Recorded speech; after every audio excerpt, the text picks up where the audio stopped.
રાજ્યભરમાં આવતીકાલે સ્થાનિક સ્વરાજ્યની ચૂંટણીનું મતદાન યોજાવાનું છે। એવામાં ચૂંટણી પંચે અને પોલીસે પણ તમામ તૈયારીઓને આખરી ઓપ આપી દીધો છે। હવામાન વિભાગે કરેલી કાળઝાળ ગરમીની આગાહીને લઈને સ્થાનિક પ્રશાસન પણ એલર્ટ મોડ પર છે।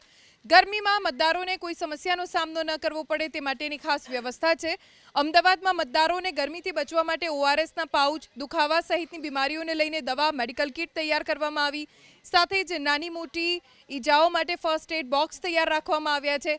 ગરમીના કારણે બેભાન થવાની, ચક્કર આવવાની અથવા માથાના દુખાવા જેવી સમસ્યાઓ સામે તાત્કાલિક સારવાર મળી રહે તે માટે દરેક બૂથ ઉપર એમ્બ્યુલન્સને સ્ટેન્ડ બાય રાખવામાં આવશે।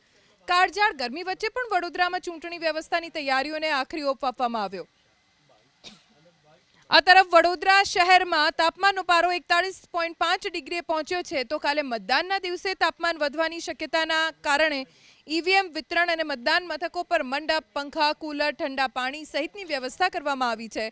શહેરભરના 2406 જેટલા મતદાન મથકો પર મતદારોની સાથે કર્મચારીઓ અને અધિકારીઓની ગરમીને લગતી કોઈ તકલીફ ન થાય તે માટે મેડિકલ ટીમ પણ તૈનાત કરાઈ છે। રેકોર્ડ બ્રેક ગરમી વચ્ચે વાત રાજકોટની કરીએ તો સ્થાનિક સ્વરાજ્યની ચૂંટણીના મતદાનને લઈને તૈયારીઓ શરૂ કરવામાં આવી। આકરા તાપની વચ્ચે યોજાનારા આ જ મતદાનને લઈને જિલ્લા વહીવટી પ્રશાસને ખાસ તૈયારી પણ કરી છે। અલગ અલગ વોર્ડમાં મતદાન મથક પર મંડપ બાંધવામાં આવ્યા। મતદારો માટે પાણી અને કુલરની વ્યવસ્થા છે। ગ્રામ્ય વિસ્તારોમાં પણ મતદારોને આકરો તાપ સહન ન કરવો પડે તે માટે અલગ અલગ વ્યવસ્થાઓ કરાઈ છે।